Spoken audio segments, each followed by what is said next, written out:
I first met our next guest, Sam Altman, almost 20 years ago when he was working on a local mobile app called Looped. We were both backed by Sequoia Capital. And in fact, we were both in the first class of Sequoia Scouts. He did investment in a little unknown fintech company called Stripe. I did Uber. And in that tiny experimental You did Uber? fund, I've never heard that before. Yeah, I think so. It's possible. God, it's starting already. You should write a book, Jacob. Maybe. Let your winners ride. Rain Man David Sack. And instead, we open source it to the fans, and they've just gone crazy with it. Love you, besties. Queen of Quinoa. That tiny experimental fund that Sam and I were part of as Scouts is Sequoia's highest multiple returning fund. A couple of low-digit millions turned into over 200 million, I'm told. And Really? then he did, yeah, that's what I was told Wow. by Ruloff, yeah. And he did a stint at Y Combinator, where he was president from 2014 to 2019. In 2016, he co-founded OpenAI with the goal of ensuring that artificial general intelligence benefits all of humanity. In 2019, he left YC to join OpenAI full-time as CEO. Things got really interesting on November 30th of 2022. That's the day OpenAI launched ChatGPT. In January 2023, Microsoft invested $10 billion. In November 2023, over a crazy 5-day span, Sam was fired from OpenAI. Everybody was going to go work at Microsoft. A bunch of heart emojis went viral on X/Twitter. And people started speculating that the team had reached artificial general intelligence. The world was going to end. And suddenly, a couple days later, he was back to being the CEO of OpenAI. In February, Sam was reportedly looking to raise $7 trillion for an AI chip project. This, after it was reported that Sam was looking to raise $1 billion from Masayoshi-san to create an iPhone killer with Johnny Ive, the co-creator of the iPhone. All of this while ChatGPT has become better and better and a household name. It's having a massive impact on how we work and how work is getting done. And it's reportedly the fastest product to hit 100 million users in history in just 2 months.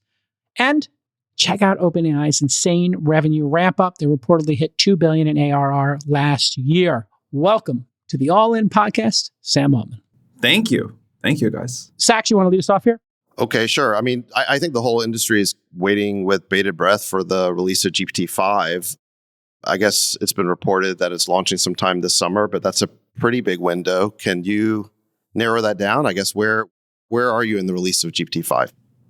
We take our time on releases of major new models, and I don't think I think it will be great when we do it, and I think we'll be thoughtful about how we do it. Like we may release it in a different way than we've released previous models. Also, I don't even know if we'll call it GPT-5. What I will say is, a lot of people have noticed how much better GPT-4 has gotten since we've released it, and particularly over the last few months. I think that's like a better hint of what the world looks like, where it's not the like 1, 2, 3, 4, 5, 6, 7, but you use an AI system, and the whole system just gets better and better fairly continuously. I think that's like both a better technological direction. I think that's like easier for society to adapt to. But I assume that's where we'll head. Does that mean that there's not going to be long training cycles and it's continuously retraining or training submodels, Sam? And maybe you could just speak to us about what might change architecturally going forward with respect to large models. Well, I mean, one thing that you could imagine is this: just that you keep training a model.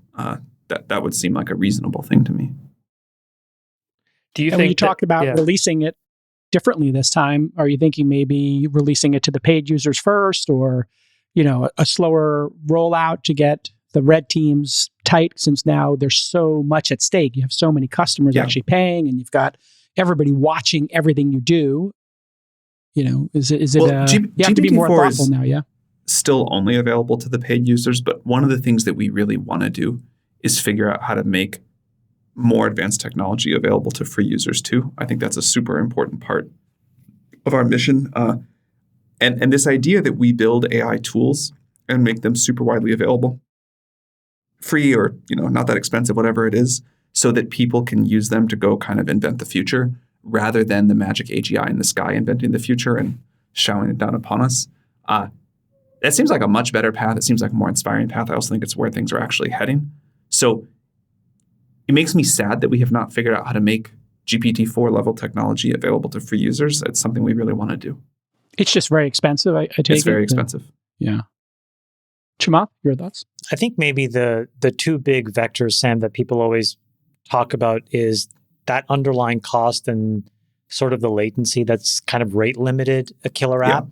And then I think the second is sort of the long-term ability for people to build in an open source world versus a closed source world. And I think the crazy thing about this space is that the open source community is rabid. So one example that I think is incredible is, we had these guys do a pretty crazy demo for Devin, remember, even 5 or 6 weeks ago that looked incredible. And then some kid just published it under an open MIT license like OpenDevin, and it's incredibly good and almost as good as that other thing that was closed source. So maybe we can just start with that, which is, tell me about the business decision to keep these models closed source, and where do you see things going in the next couple of years? So on the first part of your question, speed and cost, those are hugely important to us. And I don't want to give a timeline on when we can bring them down a lot because research is hard, but I am confident we'll be able to. We want to cut the latency super dramatically. We want to cut the cost really, really dramatically. And I believe that will happen. We're still so early in the development of the science and understanding how this works. Plus, we have all the engineering tailwinds. So I don't know when we get to intelligence too cheap to meter and so fast that it feels instantaneous to us and everything else, but I do believe we can get there for, a pretty high level of intelligence. And it's important to us. It's clearly important to users, and it'll unlock a lot of stuff. On the sort of open source, closed source thing, I think there's great roles for both. I think, we've open sourced some stuff. We'll open source more stuff in the future. But really, our mission is to build towards AGI and to figure out how to broadly distribute its benefits. We have a strategy for that. It seems to be resonating with a lot of people. It obviously isn't for everyone, and there's a big ecosystem, and there will also be open source models and people who build that way. One area that I'm particularly interested personally in open source for is I want an open source model that is as good as it can be that runs on my phone. And that, I think, is going to, the world doesn't quite have the technology for a good version of that yet, but that seems like a really important thing to go do at some point. Will you do that? Will you release one? I don't know if we will or someone will, but someone will. What about Llama 3? Llama 3 running on a phone? Well, I guess maybe there's a 7 billion The parameter version. Yeah. I don't know if that will fit on a phone or not, but that should be fittable on a phone. But I'm not sure if that one is I haven't played with it. I don't know if it's good enough to kind of do the thing I'm thinking about here. So when Llama 3 got released, I think the big takeaway for a lot of people was, oh wow, they've caught up to GPT-4. I don't think it's equal in all dimensions, but it's pretty close or pretty in the ballpark. I guess the question is, you guys released 4 a while ago. You're working on 5 or, more upgrades to 4. I mean, I think to Chamath's point about Devin, how do you stay ahead of open source? I mean, that's just a very hard thing to do in general, right? I mean, how do you think about that? What we're trying to do is not make the sort of smartest set of weights that we can. But what we're trying to make is this useful intelligence layer for people to use. And a model is part of that. I think we will stay pretty far ahead of, I hope we'll stay pretty far ahead of the rest of the world on that. But there's a lot of other work around the whole system that's not just that, the model weights. And we'll have to build up enduring value the old-fashioned way like any other business does. We'll have to figure out a great product and reasons to stick with it and, deliver it at a great price. When you founded the organization, the stated goal or part of what you discussed was, hey, this is too important for any one company to own it. So therefore it needs to be open. Then there was the switch. Hey, it's too dangerous for anybody to be able to see it. And we need to lock this down because you had some fear about that, I think. Is that accurate? Because the cynical side is well, this is a capitalistic move. And then I think, I'm curious what the decision was here in terms of going from open. The world needs to see this. It's really important to closed. Only we can see it. Well, How did you come to that conclusion? What were the discussions part of the like? reason that we released ChatGPT was we want the world to see this, and we've been trying to tell people that AI is really important. And if you go back to October of 2022, not that many people thought AI was going to be that important or that it was really happening. And a huge part of what we try to do is put the technology in the hands of people. Now, again, there's different ways to do that. And I think there really is an important role to just say, here's the weights, have at it. But the fact that we have so many people using a free version of ChatGPT that we don't run ads on, we don't try to make money on, we just put out there because we want people to have these tools, I think has done a lot to provide a lot of value and teach people how to fish, but also to get the world really thoughtful about what's happening here. Now, we still don't have all the answers, and we're fumbling our way through this like everybody else, and I assume we'll change strategy many more times as we learn new things. When we started OpenAI, we had really no idea about how things were going to go, that we'd make a language model, that we'd ever make a product. We started off I remember very clearly that first day where we're like, well, now we're all here. That was, it was difficult to get this set up, but what happens now? Maybe we should write some papers. Maybe we should stand around a whiteboard. And we've just been trying to put one foot in front of the other and figure out what's next and what's next and what's next. And I think we'll keep doing that. Can I just replay something and just make sure I heard it right? I think what you were saying on the open source, closed source thing is, if I heard it right, all these models, independent of the business decision you make, are going to become asymptotically accurate towards some amount of accuracy. Not all, but let's just say there's 4 or 5 that are well capitalized enough. You guys, Meta, Google, Microsoft, whomever, right? So let's just say 4 or 5, maybe 1 startup.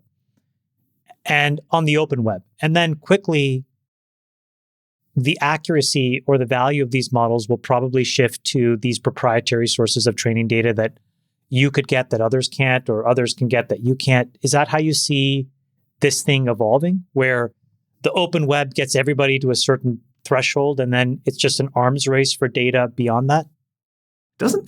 So I definitely don't think it'll be an arms race for data, because when the models get smart enough at some point, it shouldn't be about more data, at least not for training. It may matter data to make it useful.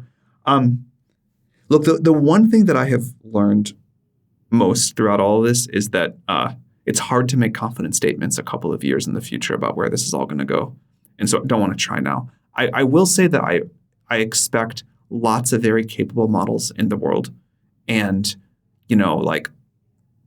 it feels to me like we just stumbled on a new fact of nature or science or whatever you want to call it, which is we can create, you can I don't believe this literally, but it's a spiritual point. Intelligence is just this emergent property of matter, and that's like a rule of physics or something. So people are going to figure that out, but there will be all these different ways to design the systems. People will make different choices, figure out new ideas, and I'm sure, like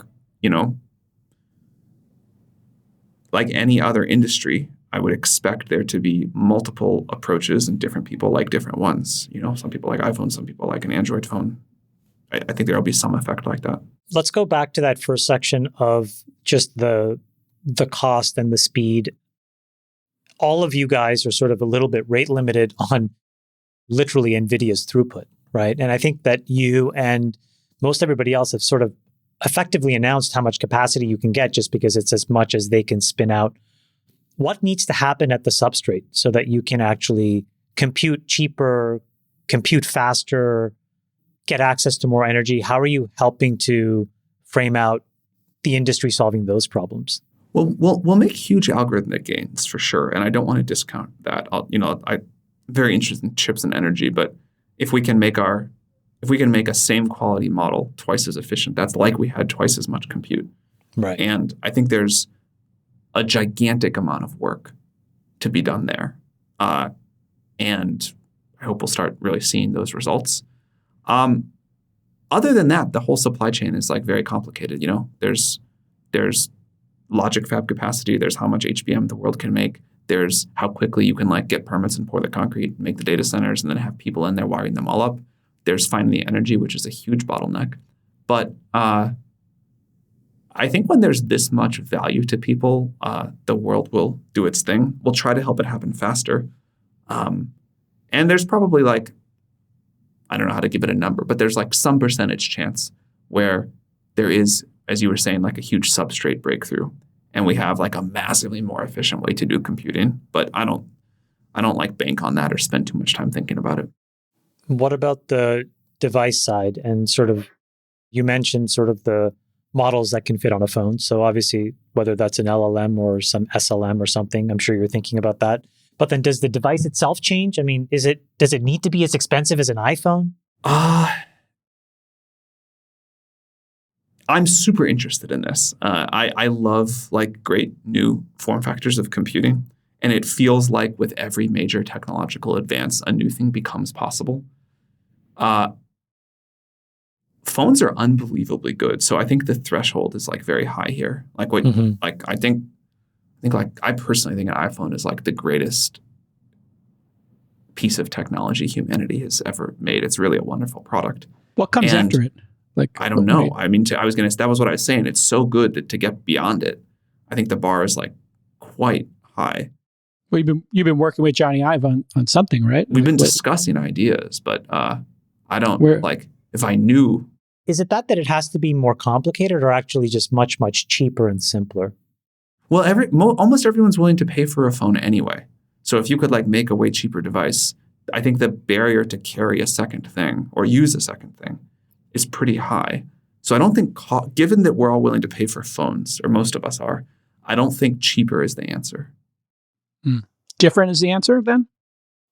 Would there be like a specialized chip that would run on the phone that was really good at powering a phone-size AI model? Probably, but the phone manufacturers are going to do that for sure. That doesn't necessitate a new device. I think you'd have to like find some really different interaction paradigm that the technology enables. And if I knew what it was, I would be excited to be working on it right now. But you have voice working right now in the app. In fact, I set my action button on my phone to go directly to ChatGPT's voice app, and I use it with my kids, and they love it. Talking to it, it's got latency issues, but it's really great. We'll get that better. And I think voice is a hint to whatever the next thing is. Like if you can get voice interaction to be really good, I think that feels like a different way to use a computer. But again, what's the like blocker with that, by the way? Like why is it not responsive? And it feels like a CB, like over. It's really annoying to use, in that way, but it's also brilliant when it gives you the right answer. We are working on that. It's so clunky right now. It's slow. It's like kind of doesn't feel very smooth or authentic or organic. Like we'll get all that to be much better. What about computer vision? I mean, they have glasses, or maybe you could wear a pendant. I mean, you take the combination of visual or video data, combine it with voice, and now the AI knows everything that's happening around you. Super powerful to be able to like the multimodality of saying like, hey, ChatGPT, what am I looking at? Or like, what kind of plant is this? I can't quite tell. That's obvious. That's another, I think, like hint, but whether people want to wear glasses or like hold up something when they want that, like there's a bunch of just like the sort of like societal interpersonal issues here are all very complicated about wearing a computer on your face. We saw that with Google Glass. People got punched in the face in the mission. Started a lot of fights. I forgot about that. So I think it's like, what are the apps that could be unlocked if AI was sort of ubiquitous on people's phones? Do you have a sense of that, or what would you want to see built? I think what I want is just this always on, like super low friction thing where I can either by voice or by text or ideally like some other, it just kind of knows what I want, have this like constant thing helping me throughout my day that's got like as much context on as possible. It's like the world's greatest assistant. And it's just this like thing working to make me better and better. There's like And then when you hear people like talk about the AI future, they imagine there's sort of two different approaches, and they don't sound that different, but I think they're like very different for how we'll design the system in practice. There's I want an extension of myself.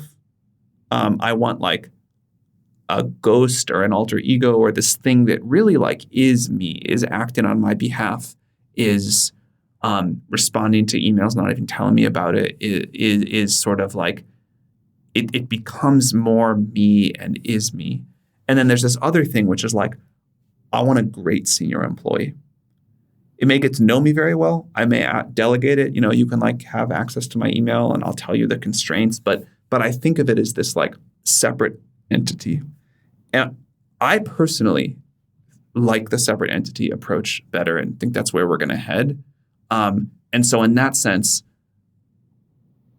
the thing is not you, but it's like a always available, always great, super capable assistant, executive, it's an agent in a way, like it's out there working on your behalf and understands what you want and anticipates what you want, is what I'm reading into what you're saying. I think there'd be agent-like behavior, but there's like a difference between a senior employee and an agent. Yeah. And like I want it, if I think of like I think like of it.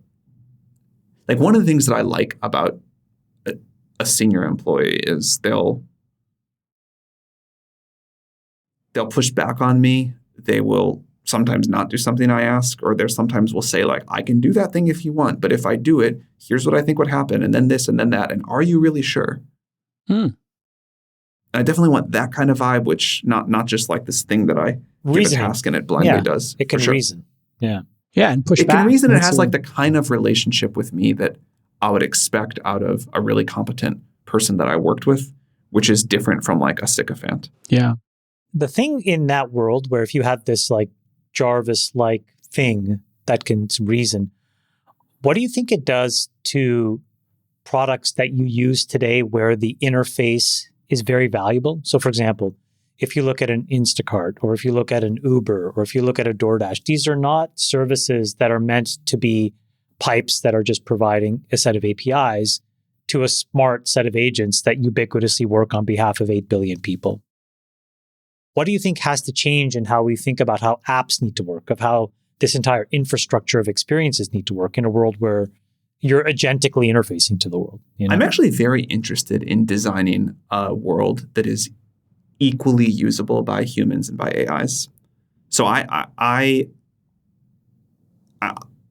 like the interpretability of that. I like the smoothness of the handoffs. I like the ability that we can provide feedback or whatever. So, DoorDash could just expose some API to my future AI assistant and they could go put the order in and whatever. Or I could say like, I could be holding my phone and I could say, okay, AI assistant, like you put in this order on DoorDash, please. And I could like watch the app open and see the thing clicking around and I could say, hey, no, not this. Or like, there's something about designing a world that is usable equally well by humans and AIs that I think is an interesting concept. And same reason I'm like more handoffs. excited about humanoid robots than sort of robots of like very other shapes. The world is very much designed for humans. And I think we should absolutely keep it that way. And a shared interface is nice. So you see voice chat, that modality kind of gets rid of apps. You just ask it for sushi. It knows sushi you liked before. It knows what you don't like and does its best shot at doing it. It's hard for me to imagine that we just go to a world totally where you say like, hey, ChatGPT, order me sushi. And it says, okay, do you want it from this restaurant? What kind, what time, whatever. I think visual user interfaces are super good for a lot of things.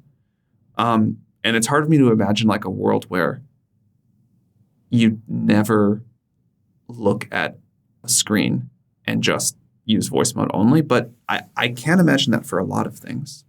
Yeah, I mean, Apple tried with Siri. Like, supposedly you can order an Uber automatically with Siri. I don't think anybody's ever done it because why would you take the risk of not putting the quality, to your point, the quality is not good. But when the quality is good enough, you'll actually prefer it just because it's just lighter weight. You don't have to take your phone out. You don't have to search for your app and press it. And it automatically logged you out. Oh, hold on, log back in. Oh, TFA. It's a whole pain in the ass. It's like setting a timer with Siri. I do every time because works really well and it's great Works and I don't really need more information. Exactly. But ordering an Uber, like I want to see the prices for a few different options. I want to see how far away it is. I want to see like maybe even where they are on the map because I might walk somewhere. I get a lot more information by, I think, in less time by looking at that order the Uber screen than I would if I had to do that all through the audio channel. I like your idea of watching it happen. That's kind of cool. I think there will just be like, different. There are different interfaces we use for different tasks, and I think that'll keep going. Of all the developers that are building apps and experiences on OpenAI, are there a few that stand out for you where you're like, okay, this is directionally going in a super interesting area, even if it's like a toy app? But are there things that you guys point to and say, this is really important? I met with a new company this morning, or barely even a company. It's like two people that are going to work on a summer project, trying to actually finally make the AI tutor. Like, and I've always been interested in this space. A lot of people have done great stuff on our platform, but if someone can deliver like the way that you actually like, they used a phrase I love, which is this is going to be like a Montessori level reinvention for how people learn things. Yeah. But if you can like find this new way to like let people explore and learn in new ways on their own, I'm personally super excited about that. A lot of the coding related stuff you mentioned, Devin, earlier, I think that's like a super cool vision of the future. The thing that healthcare, I believe should be pretty transformed by this. But the thing I'm personally most excited about is the sort of doing faster and better scientific discovery. GPT-4 clearly not there in a big way, although maybe it accelerates things a little bit by making scientists more productive. But AlphaFold 3, yeah. That's like... But Sam... That will be a triumph. Those are not... Like, these models are trained and built differently than the language models. I mean, to some... Obviously, there's a lot that's similar. But there's a lot, there's kind of a ground up architecture to a lot of these models that are being applied to these specific problem sets, these specific applications like chemistry interaction modeling, for example. You'll need some of that for sure. But the thing that I think we're missing across the board for many of these things we've been talking about is models that can do reasoning. And once you have reasoning, you can connect it to chemistry simulators or whatever I guess else. That's the important question I wanted to kind of talk about today was this idea of networks of models. People talk a lot about agents as if there's kind of this linear set of call functions that happen. But one of the things that arises in biology is networks of systems that have cross interactions, that the aggregation of the system the aggregation of the network produces an output rather than one thing calling another, that thing calling another. Do we see like an emergence in this architecture of either specialized models or network models that work together to address bigger problem sets, use reasoning? There's computational models that do things like chemistry or arithmetic, and there's other models that do, rather than one model to rule them all that's purely generalized. I don't know. I don't know how much reasoning is going to turn out to be a super generalizable thing. I suspect it will, but that's more just like an intuition and a hope, and it would be nice if it worked out that way. I don't know if that's like... But let's walk through the protein modeling example. There's a bunch of training data, images of proteins, and then sequence data. And they build a model, predictive model, and they have a set of processes and steps for doing that. Do you envision that there's this artificial general intelligence or this great reasoning model that then figures out how to build that submodel, that figures out how to solve that problem by acquiring the necessary data and then resolving it to a There's solution? so many ways where that could go. Like maybe it trains a literal model for it, or maybe it just like knows the one big model, what it can like go pick what other training data it needs and ask a question and then update on that.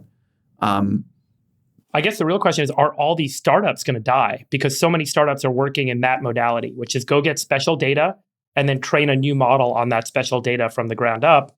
And then it only does that one sort of thing, and it works really well at that one thing, and it works better than anything else at that one thing. You know, there's like a version of this I think you can like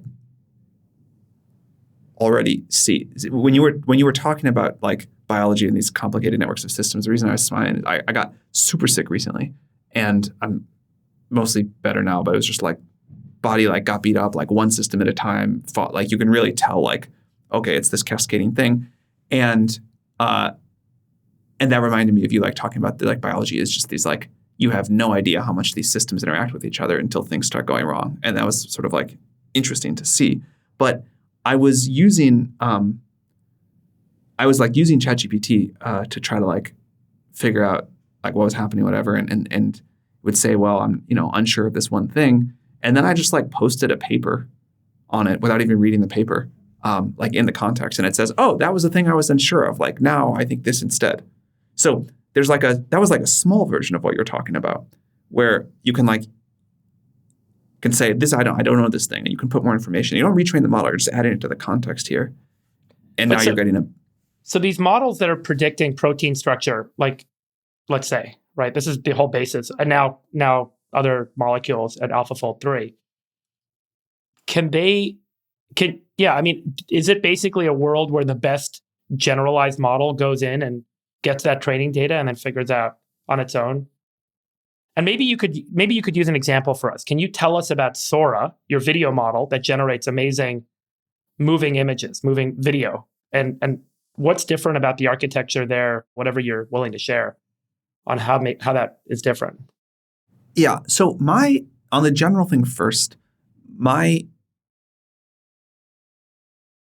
you clearly will need specialized simulators, connectors, pieces of data, whatever. But my intuition, and again, I don't have this like backed up with science, my intuition would be if we can figure out the core of generalized reasoning, connecting that to new problem domains in the same way that humans are generalized reasoners, would, I think, be doable. It's like a faster unlock than I think so. Mm-hmm.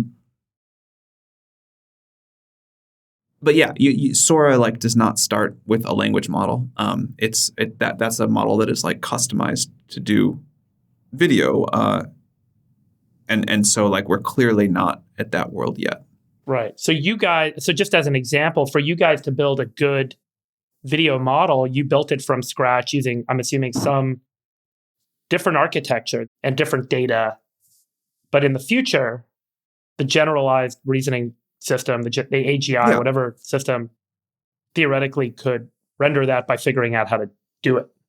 Yeah, I mean, one example of this is like, okay, as far as I know, all the best text models in the world are still autoregressive models, and the best image and video models are diffusion models. And that's like sort of strange in some sense. Yeah. So there's a big debate about training data. You guys have been, I think, the most thoughtful of any company. You've got licensing deals now, FT, et cetera. And we got to just be gentle here because you're involved in a New York Times lawsuit. You weren't able to settle, I guess, an arrangement with them for training data. How do you think about fairness in fair use? We've had big debates here on the pod. Obviously, your actions are, speak volumes that you're trying to be fair by doing licensing deals. So what's your personal position on the rights of artists who create beautiful music, lyrics, books, and you taking that and then making a derivative product out of it and then monetizing it? And what's fair here? And how do we get to a world where, artists can make content in the world and then decide what they want other people to do with it? Yeah. And I'm just curious your personal belief, because I know you to be a thoughtful person on this. And I know a lot of other people in our industry are not very thoughtful about how they think about content creators. So I think it's very different for different kinds of, look, on fair use, I think we have a very reasonable position under the current law, but I think AI is so different that for things like art, we'll need to think about them in different ways. But let's say if you go read a bunch of math on the internet and learn how to do math, that I think seems unobjectionable to most people. And then there's like, another set of people who might have a different opinion. Well, what if you actually, let me not get into that just in the interest of not making this answer too long. So I think there's like one category people are like, okay, there's like generalized human knowledge. You can kind of like go, if you learn that, like that's like open domain or something. If you kind of go learn about the Pythagorean theorem. That's one end of the spectrum. And then I think the other extreme end of the spectrum is art.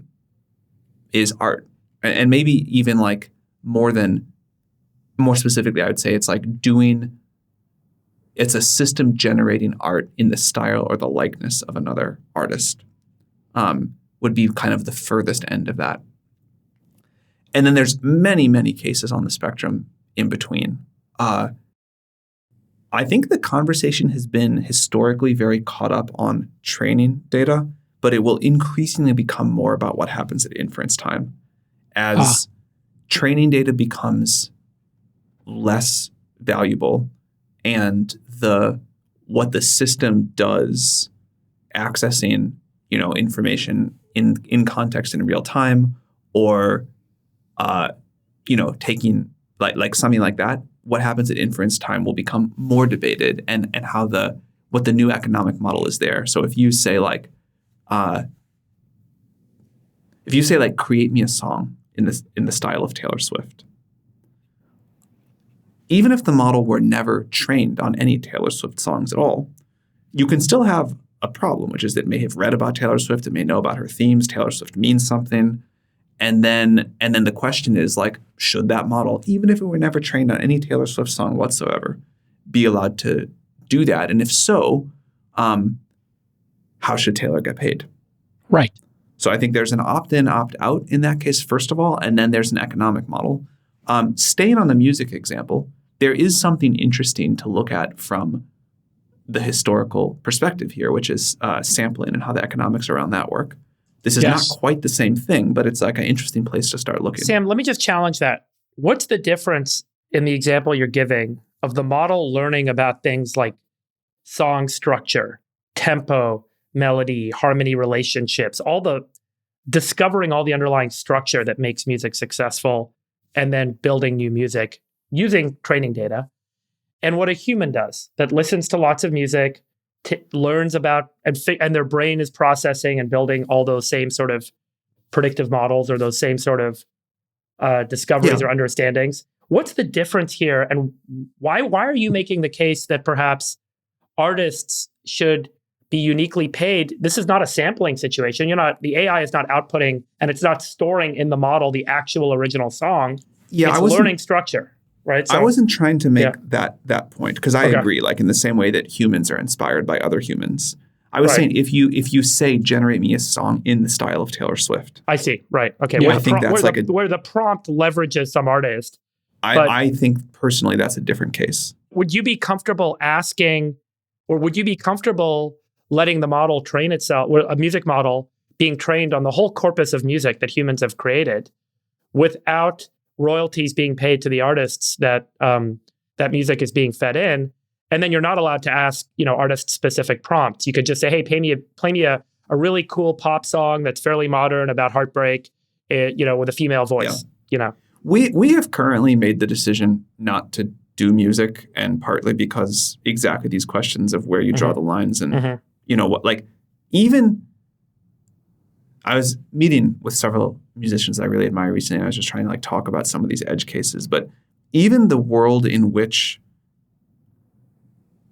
if we went and let's say we paid 10,000 musicians to create a bunch of music just to make a great training set where the music model could learn everything about song structure, and what makes a good catchy beat and everything else.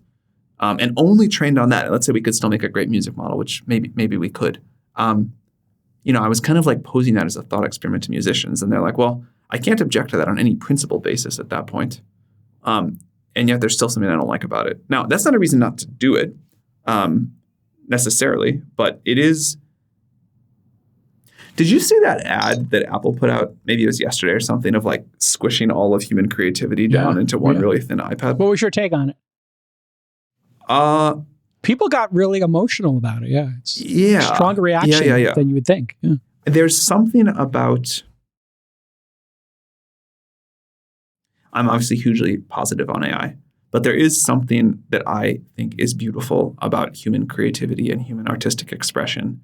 And, for an AI that just does better science, like, great, bring that on. But an AI that is going to do this, like, deeply beautiful human creative expression, I think we should, like, figure out, it's going to happen. It's going to be a tool that will lead us to greater creative heights. But I think we should figure out how to do it in a way that, like, preserves the spirit of what we all care about here. And I think your actions speak loudly. We were trying to do Star Wars characters in DALL-E. And if you ask for Darth Vader, it says, hey, we can't do that. So you've, I guess, red teamed or whatever you call it internally. We try.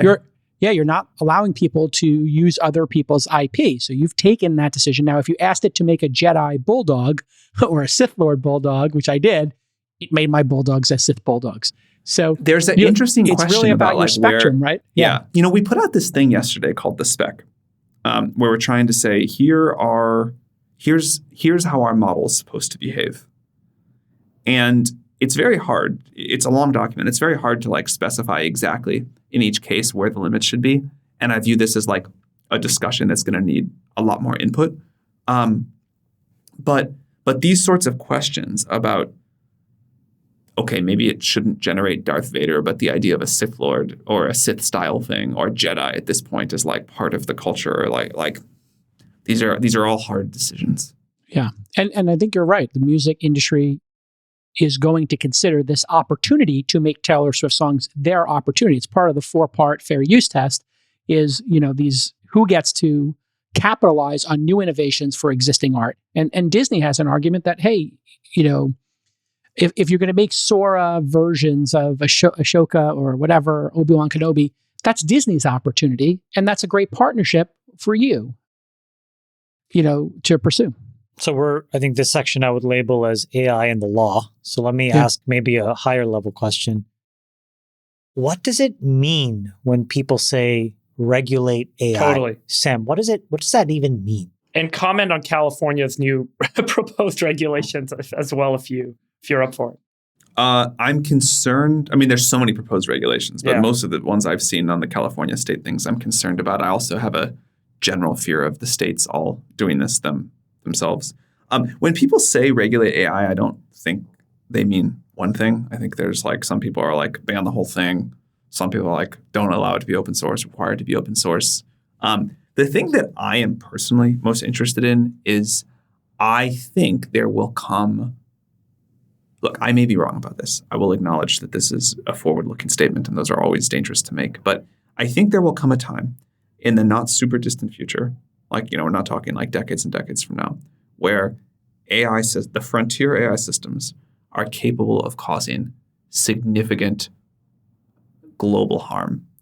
And for those kinds of systems, in the same way we have, like, global oversight of nuclear weapons or synthetic bio or things that can really, like, have a very negative impact way beyond the realm of one country, I would like to see some sort of international agency that is looking at the most powerful systems and ensuring, like, reasonable safety testing. These things are not going to escape and recursively self-improve or whatever. The criticism of this is that you have the resources to cozy up, to lobby, to be involved, and you've been very involved with politicians, and then startups, which you're also passionate about and invest in, are not going to have the ability to resource and deal with this. And that it's regulatory capture, as per our friend, Bill Gurley did a great talk last year about it. So maybe you could address that head on. Do you feel like if the line were we're only going to look at models that are trained on computers that cost more than 10 billion or more than 100 billion or whatever dollars, I'd be fine with that. There'd be some line that'd be fine. And I don't think that puts any regulatory burden on startups. So if you have, like, the nuclear raw material to make a nuclear bomb, like, there's a small subset of people who have that. Therefore, you use the analogy of, like, a nuclear inspectors kind of situation. Yeah. I think that's interesting. Sax, you have a question? Well, Chamath, go ahead. You had a follow-up. Can I say one more thing about that? Of course. I'd be super nervous about regulatory overreach here. I think we can get this wrong by doing way too much, or even a little too much. I think we can get this wrong by doing not enough. But I do think part of, and now, I mean, we have seen regulatory overstepping or capture just get super bad in other areas. And like also maybe nothing will happen, but I think it is part of our duty and our mission to like talk about what we believe is likely to happen and what it takes to get that right. The challenge, Sam, is that we have statute that is meant to protect people, protect society at large. What we're creating, however, is statute that gives the government rights to go in and audit code, to audit business trade secrets. We've never seen that to this degree before. Basically, the California legislation that's proposed and some of the federal legislation that's been proposed basically requires the government to audit a model, to audit software, to audit and review the parameters and the weightings of the model. And then you need their check mark in order to deploy it for commercial or public use. And for me, it just feels like we're trying to rein in the government agencies for fear and because folks have a hard time understanding this and are scared about the implications of it, they want to control it. And because they want, and the only way to control it is to say, give me a right to audit before you can release it. Yeah, as and opposed they're to clueless. Say, these people are clueless. I mean, the way that the stuff is written, you read it, you're like going to pull your hair out because, as you know better than anyone, in 12 months, none of this stuff's going to make sense anyway. Totally. Right. Look, the reason I have pushed for an agency-based approach for kind of like the big picture stuff and not a like write it in law is in 12 months, it will all be written wrong. And I don't think, even if these people were like true world experts, I don't think they could get it right looking out 12 or 24 months. And these policies, which is like, we're going to look at, we're going to audit all of your source code and like look at all of your weights one by one. Like, I think there's a lot of crazy proposals out there. By the way, especially if the models are always being retrained all the time, if they become more dynamic. This is why I think it's, But like before an airplane gets certified, there's like a set of safety tests. We put the airplane through it. And totally, it's different than reading all of your code. That's reviewing the output of the model, not reviewing the insides of the model. And so what I was going to say is that is the kind of thing that I think as safety testing makes sense. How are we going to get that to happen, Sam? And I'm not just speaking for OpenAI, I speak for the industry, for humanity, because I am concerned that we draw ourselves into almost like a dark ages type of era by restricting the growth of these incredible technologies that can prosper, that humanity can prosper from so significantly.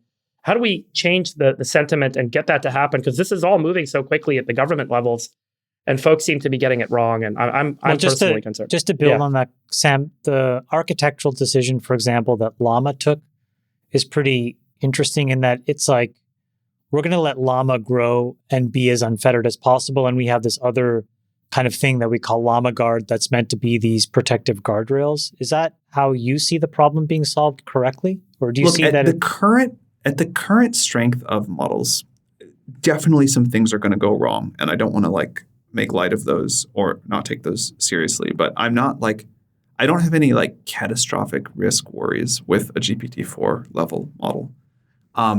And I think there's many safe ways to choose to deploy this. Maybe we'd find more common ground if we said that, and I think like, the specific example of models that are capable, that are technically capable, not even if they're not going to be used this way, of recursive self-improvement, or of, autonomously designing and deploying a bioweapon or something like that. Or a new model. That was the recursive self-improvement point. We should have safety testing on the outputs at an international level for models that, have a reasonable chance of posing a threat there. I don't think like GPT-4, of course, does not pose any sort of, well, I don't want to say any sort because I don't think that GPT-4 poses a material threat on those kinds of things. And I think there's many safe ways to release a model like this. But, when like significant loss of human life is a serious possibility, like airplanes or any number of other examples where I think we're happy to have some sort of testing framework. Like I don't think about an airplane when I get on it. I just assume it's going to be safe. Right. There's a lot of hand wringing right now, Sam, about jobs. And you had a lot of, I think you did like some sort of a test when you were at YC about UBI, and you've been Our results on that come out very soon. It was a 5-year study that wrapped up or started 5 years ago. Well, there was like a beta study first, and there was like a long one that ran. But ballpark. What did you learn explain? about that? Why'd you start it? Maybe just explain UBI and why you started it. So we started thinking about this in 2016.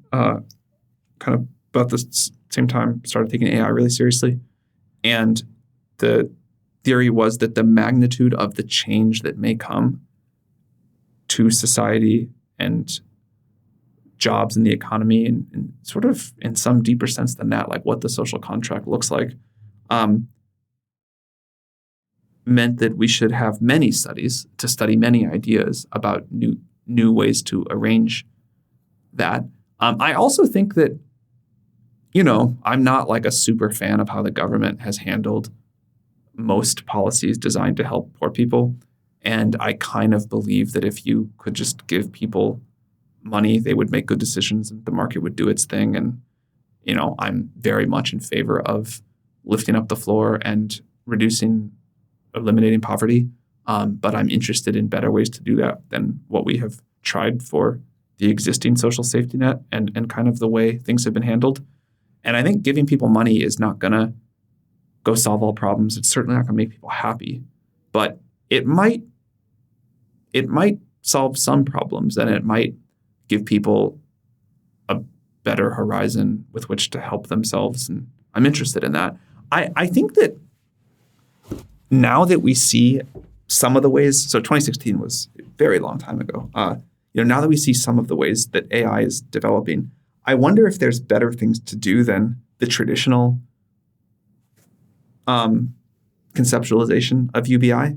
I wonder if the future looks something more like universal basic compute than universal basic income, and everybody gets like a slice of GPT-7's compute, and they can use it, they can resell it, they can donate it to somebody to use for cancer research. But what you get is not dollars, but this like productivity slice. Yeah, you own like part of the productivity. Right. I would like to shift to the gossip part of this. Okay. Gossip. What gossip? Sam, let's go back. Let's go back to November. What the flying happened? I if you have specific questions, I'm happy to maybe answer them. Maybe I You won't. said you But were going to talk about it at some point, so here's the point. What the hell happened? You were This is your fired. moment. You came back. It was a palace intrigue. Did somebody stab you in the back? Did you find AGI? What's going on? Tell us. This is a safe space, Sam. I was fired. I talked about coming back. I kind of was a little bit unsure at the moment about what I wanted to do because I was very upset. And I realized that I really loved OpenAI and the people, and that I would come back. And I knew it was going to be hard. It was even harder than I thought, but I kind of was like, all right, fine. I agreed to come back. The board took a while to figure things out. And then, we were kind of trying to keep the team together and keep doing things for our customers, and, sort of started making other plans. And then the board decided to hire a different interim CEO. And then many people. Oh my gosh. What was that guy's name? He was there for a Scaramucci, right? Emmett's great. And I have nothing but good things to say about Emmett Was in he that here whole for process. Scaramucci? And then Where were you when when you found the news that you'd been fired? I Take was me to in that Vegas. moment. I was in a hotel room in Vegas for F1 weekend. I think So that's you're happened to there, you and before, what do you get a JKL. text, and they're like, What'd you say, you're Dan? fired, pick up I your said, I package. think that's happened to you before, JKL. I'm trying to think if I ever got fired. I don't think I've gotten fired. I got a text. No, it's just a weird thing. It's a text from who? Actually, no, I got a text the night before, and then I got on a phone call with the board, and then that was that. And then I kind of then everything went crazy. I was my phone was unusable. It was just a nonstop vibrating thing of text messages, calls. Basically, It was just you got fired by tweet. That happened a few times during the Trump administration. A few cabinet They did appointments call me got first tweeted before tweeting, Oh, which was okay. nice of them. And then I kind of did like a few hours of just this like absolute fugue state in the hotel room, trying to I was just confused beyond belief, trying to figure out what to do. And So weird. and then flew home at maybe got on a plane at I don't know, 3 p.m. or something like that. Still just crazy nonstop phone blowing up. Met up with some people in person. By that evening, I was like, okay, I'll just go do AGI research, and was feeling pretty happy about the future. And Yeah, you have options. and then the next morning, had this call with a couple of board members about coming back, and that led to a few more days of craziness. And then it I think it got resolved. Well, it was a lot of insanity in between. But since I only have 4 minutes- what percent of it was because of these nonprofit board members? Well, we only have a nonprofit board, so it was all the nonprofit board members. The board had gotten down to 6 people. And then they removed Greg from the board, and then fired me. But it was But I mean, was there a culture clash between the people on the board who had only nonprofit experience versus the people who had startup experience? And maybe you can share a little bit about, if you're willing to, the motivation behind the action. Anything you can. I think there's always been culture clashes Look, obviously, not all of those board members are my favorite people in the world, but I have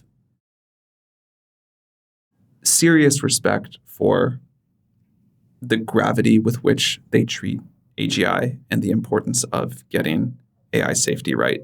And even if I stringently disagree with their decision-making and actions, which I do, I have never once doubted their integrity or commitment to the sort of shared mission of safe and beneficial AGI.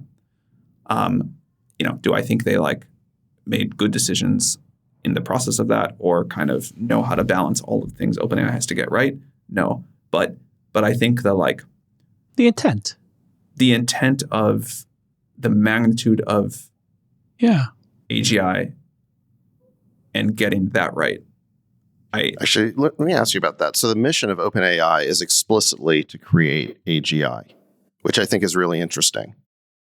A lot of people would say that if we create AGI, that would be like an unintended consequence of something gone horribly wrong, and they're very afraid of that outcome.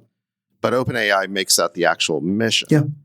Does that create more fear about what you're doing? I mean, I understand it can create motivation too, but how do you reconcile that? I guess why is that? I think a lot of the first I'll answer the first question and the second one. I think it does create a great deal of fear. I think a lot of the world is understandably very afraid of AGI, or very afraid of even current AI, and very excited about it, and even more afraid and even more excited about where it's going. And we wrestle with that, but I think it is unavoidable that this is going to happen. I also think it's going to be tremendously beneficial, but we do have to navigate how to get there in a reasonable way. And a lot of stuff is going to change, and change is, pretty uncomfortable for people. So there's a lot of pieces that we got to get right. And Can I ask a different question? You have created, it's the hottest company, and you are literally at the center of the center of the center. But then it's so unique in the sense that all of this value you eschewed economically. Can you just walk us through why? I wish I had taken equity, so I never had to answer this question. If I could go back in time. Why don't they give you a grant now? Why doesn't the board just give you a big option grant like you deserve? Yeah, give you 5 points. What was the decision back then? Why was that so important? The decision back then, the original reason was just the structure of our nonprofit.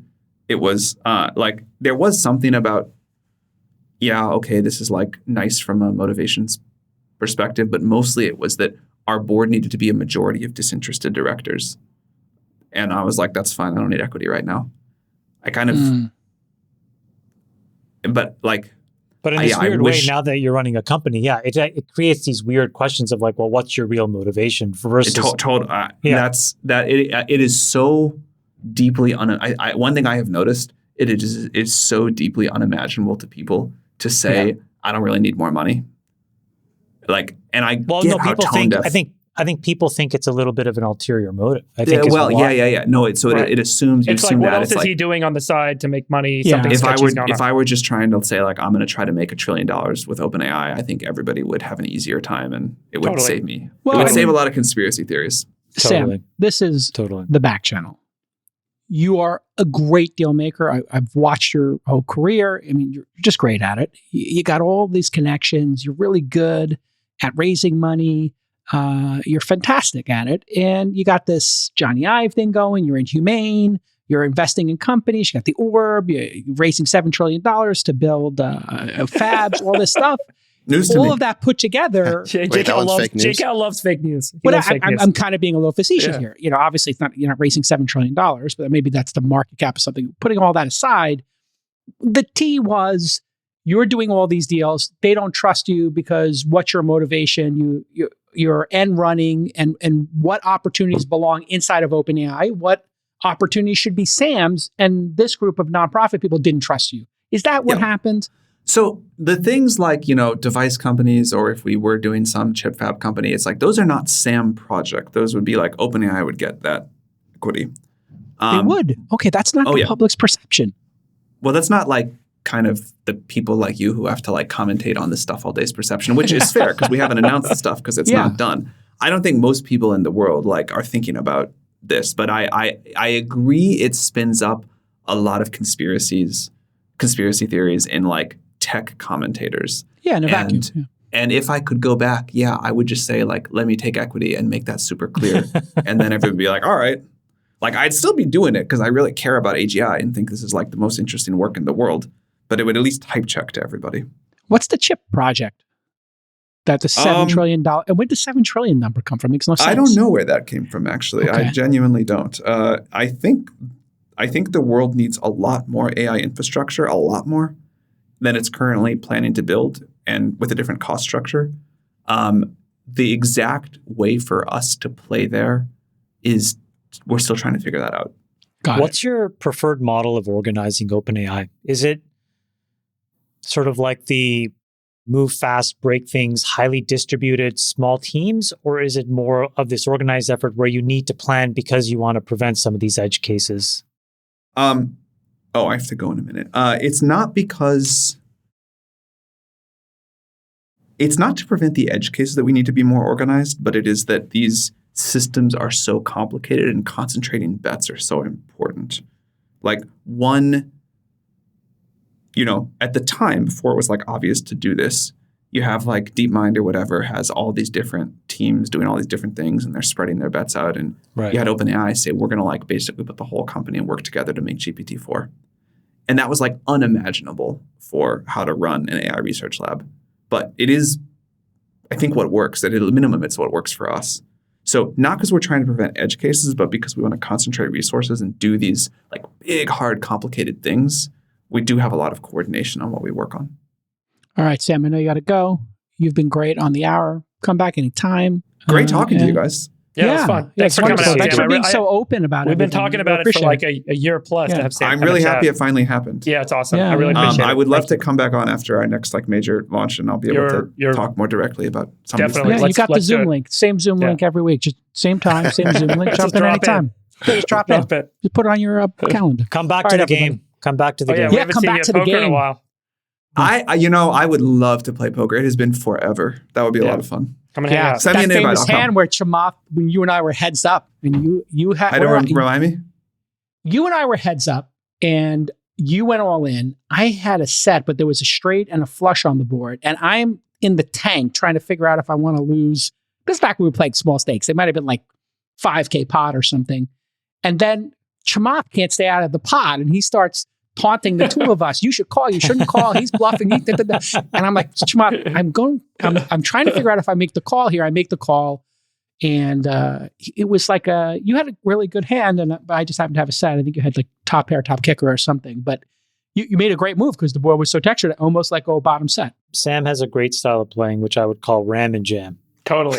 You got to just get out of Chamath, the way. I don't really know if you. I don't know if you can say that about anybody else. Chamath. I don't. I'm not gonna. You haven't seen Chamath play in the last 18 months. It's a lot different. He's a very different to guy. the game. I'm much Yeah. more snug. So much fun now. I find Have you that played bomb really hard pots to before? believe. Have you played bomb pots? I don't know what that is. Okay, you'll love All right. it. We'll see This you next game time. Yeah. is nuts. It's Thank PLO, you. Sam, but thank you do you. two And- boards. And congrats nuts. on everything, honestly. Thank you, Chamath. Thanks for coming on, and Thanks, See you Sam. I'd guys. love to have you back when after the big launch. Sounds Yeah, good. please do. Cool. Bye. Gentlemen, some breaking news here. All those projects, he said, are part of OpenAI. That's something people didn't know before this, and a lot of confusion there.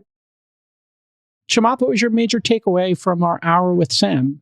I think that these guys are going to be one of the 4 major companies Okay. that matter in this whole space. I think that that's clear. I think what's still unclear is where is the economics going to be. He said something very discreet, but I thought was important, which is, I think he basically, my interpretation is these models will roughly all be the same, but there's going to be a lot of scaffolding around these models that actually allow you to build these apps. So in many ways, that is like the open source movement. So even if the model itself is never open source, it doesn't much matter because you have to pay for the infrastructure, right? There's a lot of open source software that runs on Amazon. You still pay AWS something. So I think the right way to think about this now is the models will basically be all really good. And then it's all this other stuff that you'll have to pay the for. And interface. whoever yeah. builds all this other stuff is going to be in a position to build a really good business. Freeberg, he talked a lot about reasoning. It seemed like that he kept going to reasoning and away from the language model. Did you note that, and anything else that you noted in our hour with him? Yeah, I mean, that's a longer conversation because there is a lot of talk about language models eventually evolving to be so generalizable that they can resolve pretty much like all intelligent function. And so the language model is the foundational model that yields AGI. But I think there's a lot of people that have different schools of thought on this and how much. Oh, my other takeaway, I think, is that I think what he also seemed to indicate is there's like so many, like we're all so enraptured by LLMs, but there's so many things other than LLMs that are being baked and rolled by him and by other groups. And I think we have to pay some amount of attention to all those because that's probably where, and I think Freeberg, you tried to go there in your question, that's where reasoning will really come from, is this mixture of experts approach. And so you're going to have to think multidimensionally to reason, right? We do that, right? Do I cross the street or not in this point in time? You reason based on all these multi-inputs. And so there's all these little systems that go into making that decision in your brain. And if you use that as a simple example, there's all this stuff that has to go into making some experience being able to reason intelligently. Sachs, you went right there with the corporate structure, the board, and he gave us a lot more information here. What are your thoughts on the chip stuff and the other stuff I'm working on? That's all part of OpenAI. People just don't realize it. And that moment, and then, your questions to him about equity. Your thoughts on? I'm not sure I was like the main guy who asked that question, J-Cal, but Well, no, you did talk about the nonprofit, the difference between the I had a follow-up nonprofit versus question that. about that's there what I'm talking clearly about. was some sort of culture clash on the Yes. board between the people who originated from the nonprofit world and the people who came from the startup And the world. tech side. We yeah. don't really know more than that, but there clearly was some sort of culture clash. I thought a couple of the other areas that he drew attention to that were kind of interesting is he clearly thinks there's a big opportunity on mobile that goes beyond just like having, a ChatGPT app on your phone, or maybe even having like a Siri on your phone. There's clearly something bigger there. He doesn't know exactly what it is, but it's going to require more inputs. It's that, personal assistant that's seeing everything around you and helping you. I think that's a great insight, David, because he was talking about, hey, I'm looking for a senior team member who can push back on me and understands all context. I thought that was like a very interesting to think about. He's talking about an executive assistant or an assistant that's it has executive function as opposed to being like just an alter ego Yes. for you, or what he called a sycophant. That's kind of interesting. I thought that was interesting. Yeah.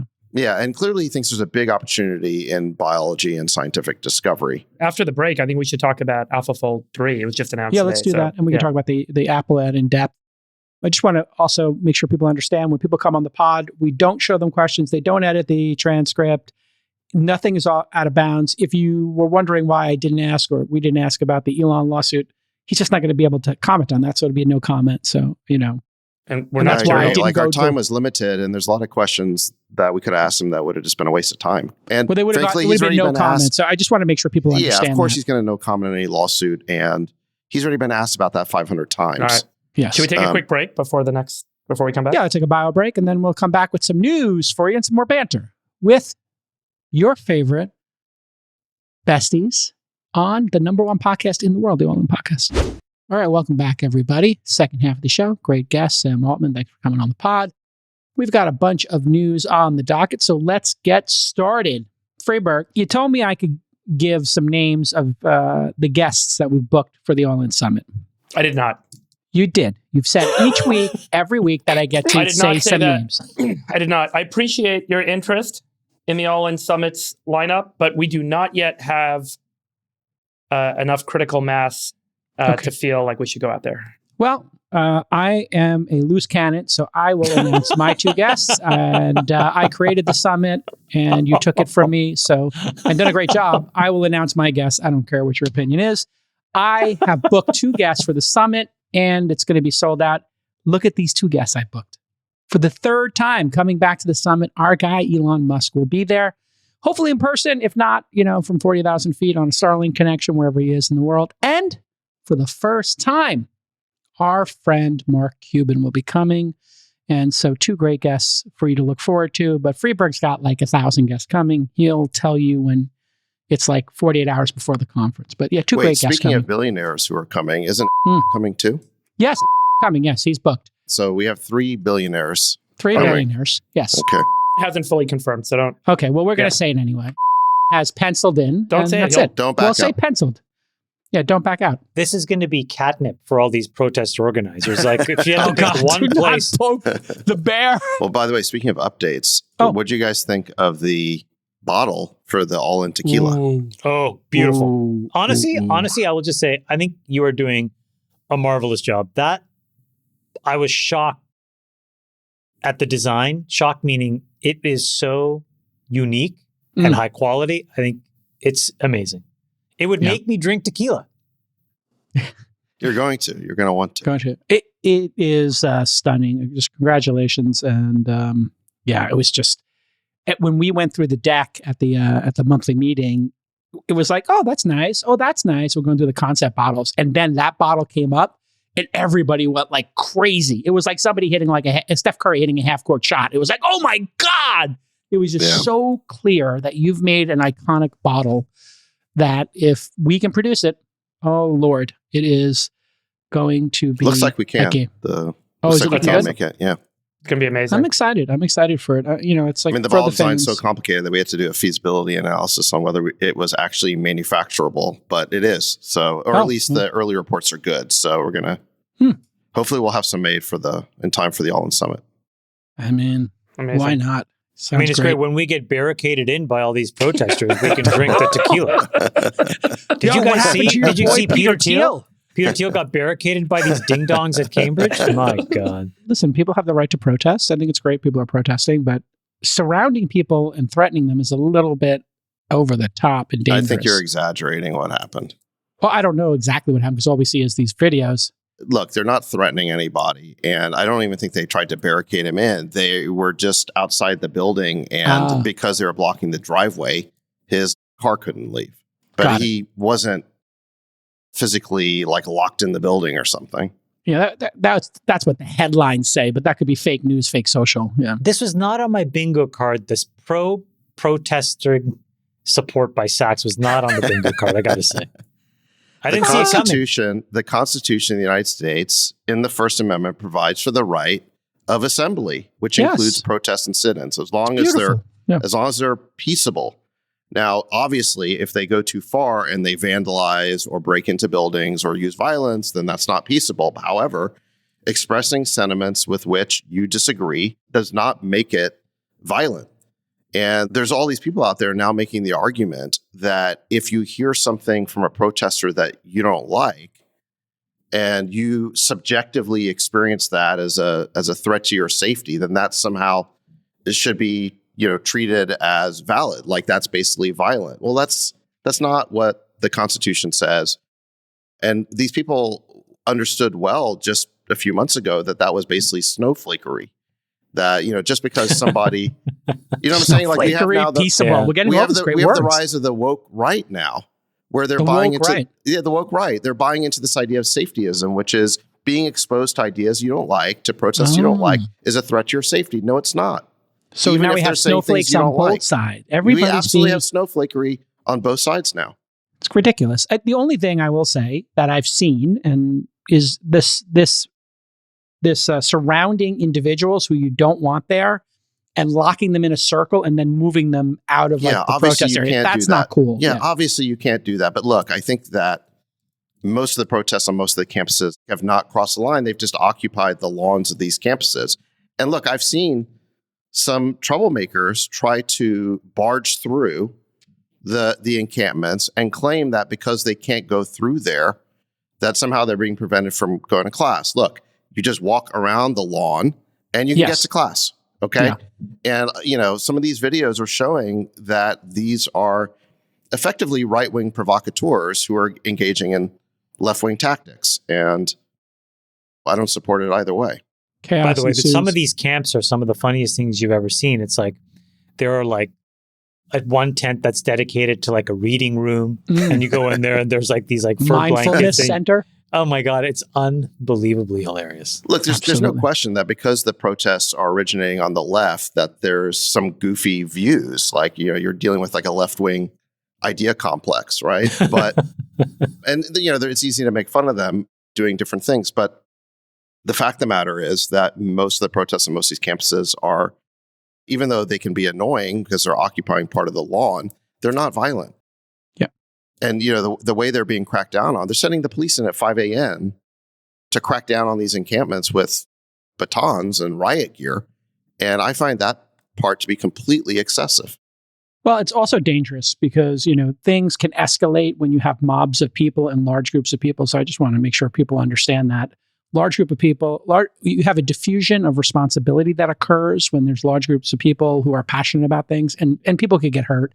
People have gotten killed at these things. So just, keep it calm, everybody. I agree with you. Like, what's the harm of these folks protesting on a lawn? It's not a big deal. When they break into buildings, of course. Yeah, then it crosses the line, obviously. Yeah, but let them sit out there and then they'll run out their food cars, their campus food cart, and they'll run out of waffles. Did you guys see the clip? I think it was on the University of Washington campus where one kid challenged this Antifa guy to a push-up contest. Oh, fantastic.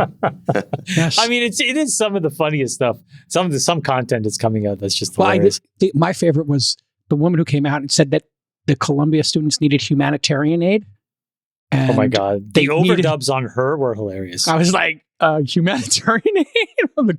I was like, we need our DoorDash. Right now, we double dash some boba, and we can't get it through the police. We need our boba, low sugar boba with the popping boba bubbles wasn't getting in. But people have the right to protest. And peaceable, by the way, there's a word I've never heard. Very good, Sachs. Peaceable, inclined to avoid argument or violent conflict. Very nice. Well, it's in the Constitution. It's in the First Amendment. Is it really? I haven't heard the word peaceable before. I mean, you and I are simpatico on this. Like, I don't. We used to have the ACLU, like, backing up the KKK going down Main Street and really fighting the Skokie decision. Yeah, they were really fighting for. And I have to say, the Overton window is opened back up, and I think it's great. All right, we got some things on the docket here. I don't know if you guys saw the Apple new iPad ad.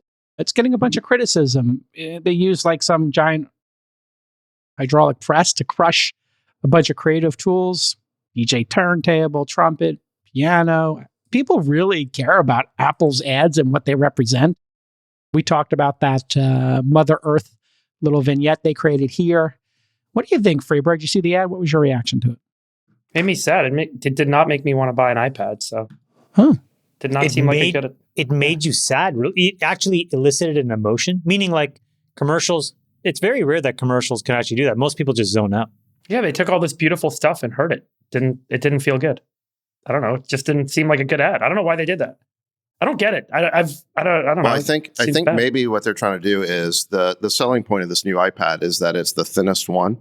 I mean, there's no innovation left, so they're just making the devices, thinner. Yeah. So I think the idea was that they're going to take this hydraulic press to represent how ridiculously thin the new iPad is.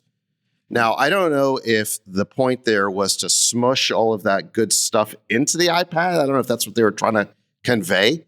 But yeah, I think that by destroying all those creative tools that Apple is supposed to represent, it definitely seemed very off-brand for them. And I think people were reacting to the fact that it was so different than what they would have done in the past. And of course, everyone was saying, well, Steve would never have done this. I do think it did land wrong. I mean, I didn't care that much, but I was kind of asking the question, like, why are they destroying all these creator tools that they're renowned for creating or for turning into the digital version? Yeah, it just didn't land. I mean, Chamath, how are you doing emotionally after seeing that? Are you okay, buddy? Yeah. I think this is, you guys see that in the Berkshire annual meeting last weekend. Tim Cook was in the audience and Buffett was very laudatory. This is an incredible company, but he's so clever with words. He's like, this is an incredible business that we will hold forever, most likely. And then it turns out that he sold $20 billion worth of Apple shares. In the caveat. We're going to hold it forever. Which by the way, sell. If you guys remember, we put that little chart up, which shows when he doesn't mention it in the annual letter, it's basically like, it's foreshadowing the fact that he is just pounding the sell. And he sold $20 billion. Well, also holding it forever could mean one share. Yeah, exactly. We kind of need to know, like, how much are we talking about? I mean, it's an incredible business that has so much money with nothing to do. They're probably just going to buy back the stock. Just a total waste. They were floating this rumor of buying Rivian, after they shut down Titan project, their internal project to make a car. It seems like a car is the only thing people can think of that would move the needle in terms of earnings. I think the problem is, J-Cal, like you kind of become afraid of your own shadow, meaning the folks that are really good at M&A, like you look at Benioff. The thing with Benioff's M&A strategy is that he's been doing it for 20 years.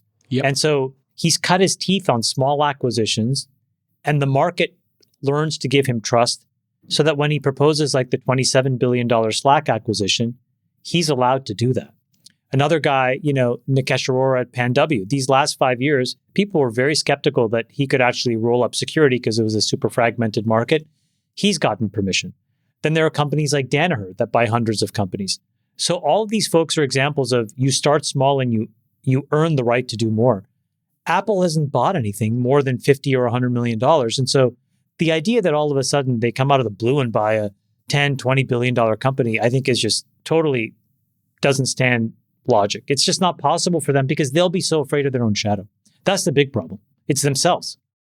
Well, if you're running out of in-house innovation and you can't do M&A, then your options are kind of limited. I mean, I do think that the fact that the big news out of Apple is the iPad's getting thinner does represent kind of the end of the road in terms of innovation.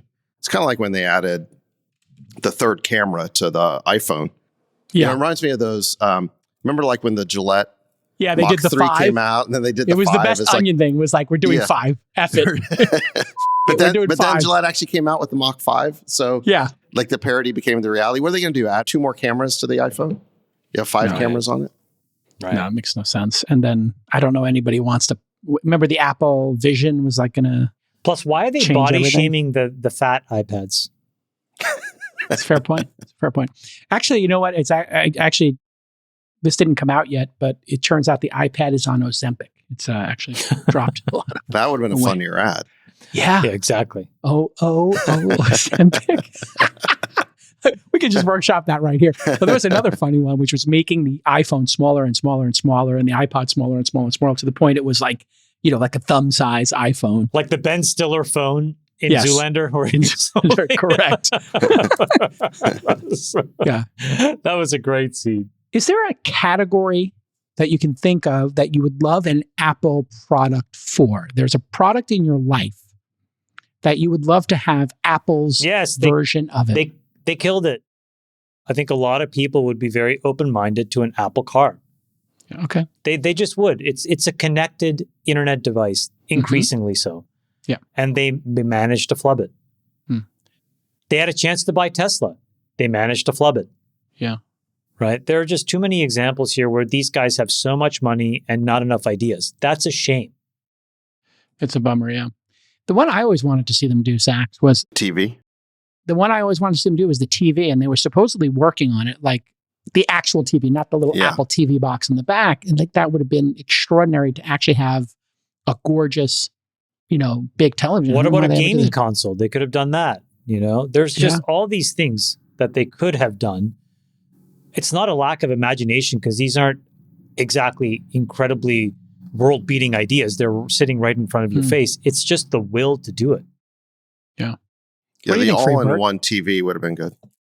If you think back on Apple's product lineup over the years, where they've really created value is on how unique the products are. They almost create new categories. Sure, there may have been a, quote, tablet computer prior to the iPad, but the iPad really defined the tablet computer era. Sure, there was a smartphone or two before the iPhone came along, but it really defined the smartphone. And sure, there was a computer before the Apple II, and then it came along and it defined the personal computer.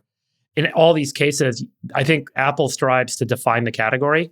So it's very hard to define a television, if you think about it, or a gaming console in a way that you take a step up and you say, this is the new thing, this is the new platform. So I don't know, that's the lens I would look at if I'm Apple in terms of like, can I redefine a car? Can I make, we're all trying to fit them into an existing product bucket. But I think what they've always been so good at is identifying consumer needs and then creating an entirely new way of addressing that need in a real step change function. From the iPod, it was so different from any MP3 player ever. I think the reason why the car could have been completely reimagined by Apple is that they have a level of credibility and trust that I think probably no other company has, and absolutely no other tech company has.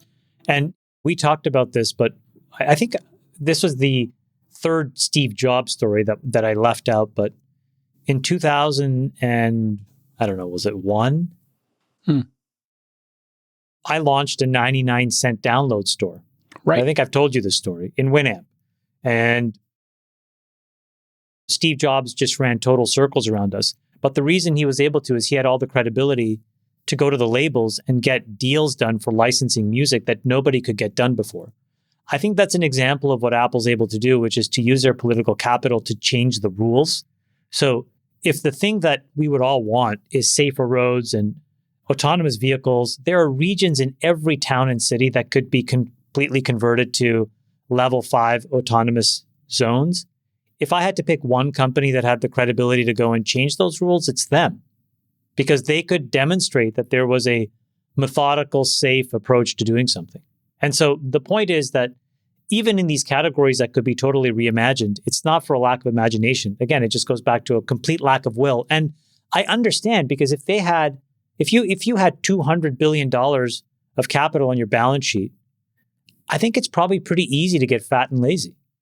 Yeah, it is. And they want to have everything built there. People don't remember, but they actually built one of the first digital cameras. You must have owned this, right, Friedberg? You're like I remember this. Yeah, totally. Yeah, it was beautiful. What did they call it? Was it the iCamera or something? Quick They had Take. Quick Take. Quick Take, yeah. The thing I would like to see Apple build, and I'm surprised they didn't, was a smart home system, the way Apple has Nest. A drop cam, a door lock, AV system, go after Questron or whatever, and just have your whole home automated thermostat, Nest. All of that would be brilliant by Apple. And right now I'm an Apple family that has all of our home automation through Google. So it kind of sucks. I would like that all to be Actually, that would be integrated. pretty amazing. Like if they did a Crestron or Savant. Because then when you just go to your Apple TV, all your cameras just work. You don't need to. Yes. And everybody has a home. And everybody automates their home. So everyone has Apple TV at this point. So you just make Apple TV the brain for the home system. Right. That would be your hub. And you can connect your phone to it. And then, yes, that would be very nice. Yeah. Like, can you imagine like the Ring cameras, all that stuff being integrated? I don't know why they didn't go after that. That seems like the easy layup. Hey, everybody's been talking, Friedberg, about this AlphaFold, this folding proteins. And there's some new version out from Google. And also Google reportedly, we talked about this before, is also advancing talks to acquire HubSpot. So that rumor for the $30 billion market cap, HubSpot is out there as well. Friedberg, you're as our resident science sultan, our resident sultan of science, and as a Google alumni, pick either story and let's go for it. Yeah, I mean, I'm not sure there's much more to add on the HubSpot acquisition rumors. They are still just rumors, and I think we covered the topic a couple of weeks ago. But I will say that AlphaFold 3 that was just announced today and demonstrated by Google is a real, I would say, breathtaking moment for biology, for bioengineering, for human health, for medicine. And maybe I'll just take 30 seconds to kind of explain it. You remember when they introduced AlphaFold, at AlphaFold 2, we talked about DNA codes for proteins. So every 3 letters of DNA codes for an amino acid. So a string of DNA codes for a string of amino acids, and that's called a gene that produces a protein. And that protein is basically a long, like think about beads. There's 20 different types of beads, 20 different amino acids that can be strung together. And what happens is that necklace, that bead necklace, basically collapses on itself, and all those little beads stick together with each other in some complicated way that we can't deterministically model. And that creates a 3-dimensional structure, which is called a protein, that molecule. And that molecule does something interesting. It can break apart other molecules. It can bind molecules. It can move molecules around. So it's basically the machinery of chemistry, of biochemistry. And so proteins are what is encoded in our DNA. And then the proteins do all the work of making living organisms. So Google's AlphaFold project took 3-dimensional images of proteins and the DNA sequence that codes for those proteins, and then they built a predictive model that predicted the 3-dimensional structure of a protein from the DNA that codes for it. And that was a huge breakthrough years ago. What they just announced with AlphaFold 3 today is that they're now including all small molecules, so all the other little molecules that go into chemistry and biology that drive the function of everything we see around us. And the way that all those molecules actually bind and fit together is part of the predictive model.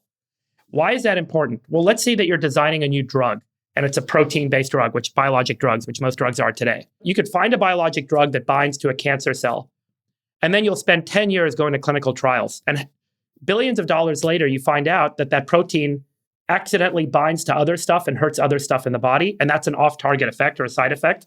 And that drug is pulled from the clinical trials and it never goes to market. Most drugs go through that process.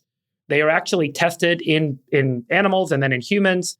And we find all these side effects that arise from those drugs because we don't know how those drugs are going to bind or interact with other things in our biochemistry. And we only discovered after we put it in. But now we can actually model that with software.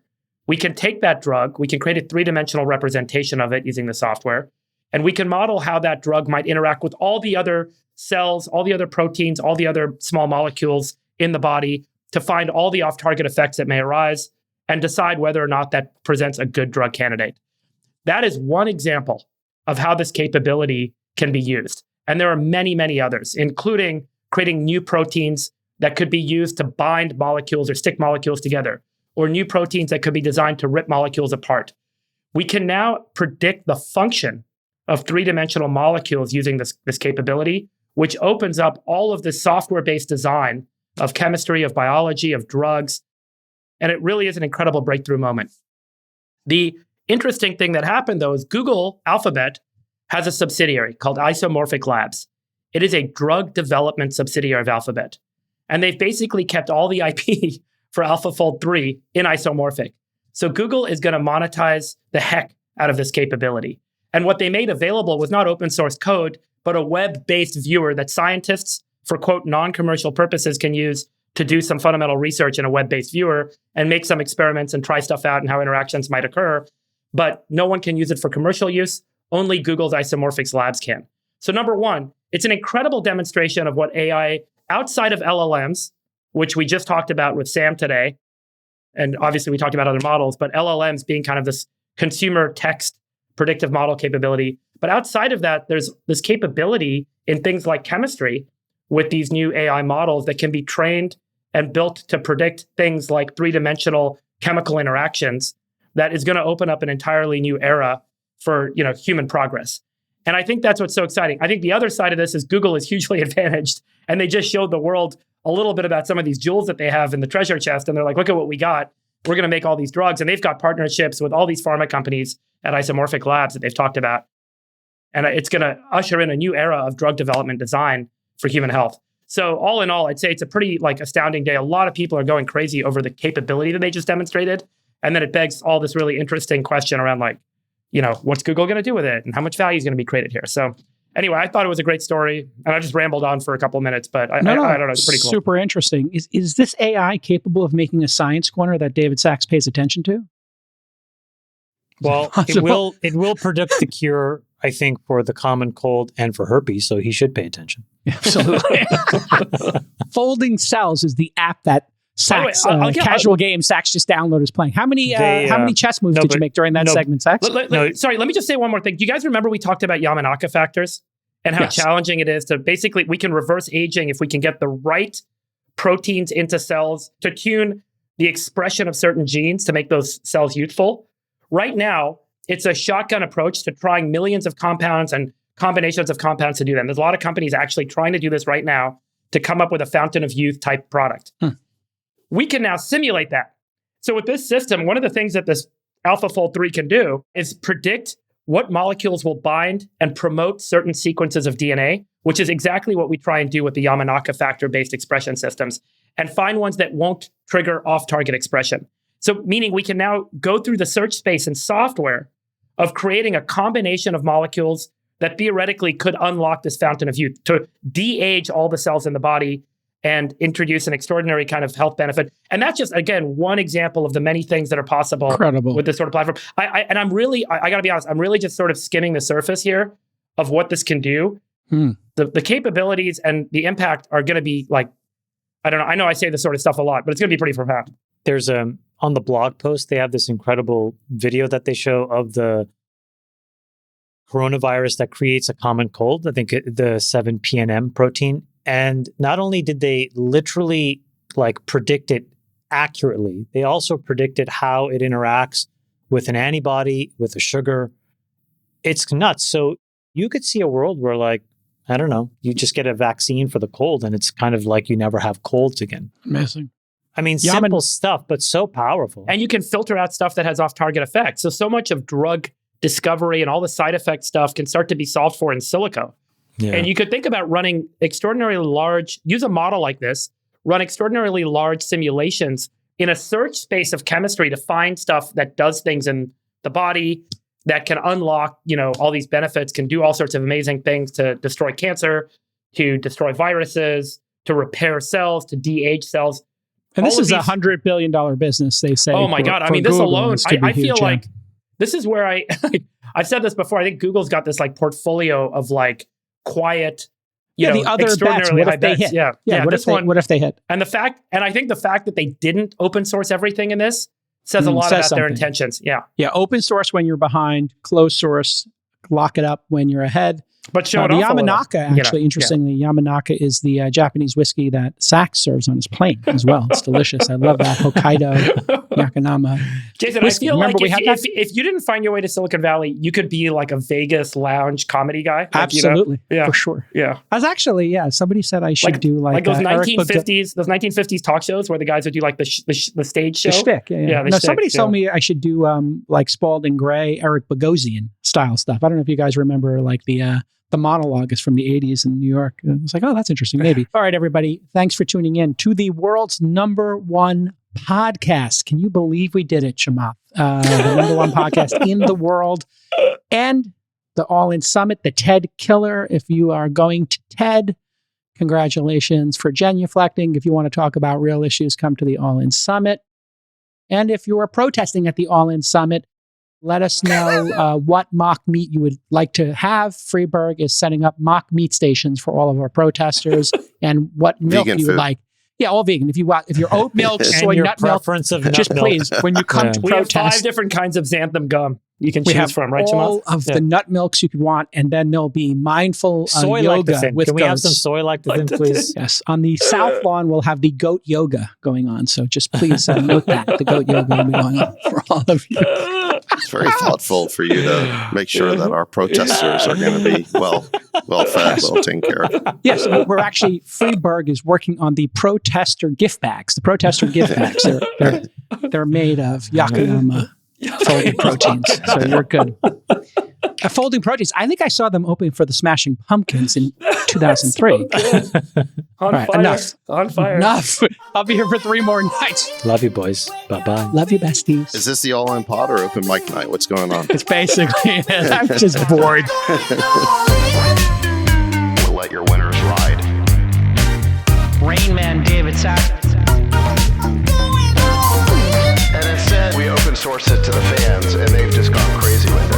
Love you, besties. Queen of quinoa.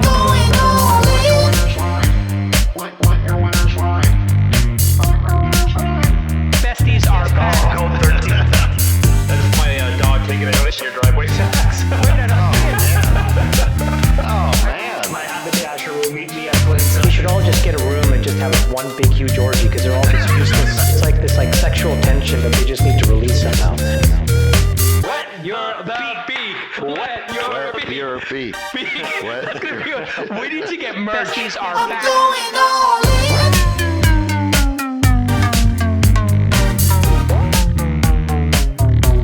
All right. That's episode 178. And now the plugs. The All In Summit is taking place in Los Angeles on September 8th through the 10th. You can apply for a ticket at summit.allinpodcast.co.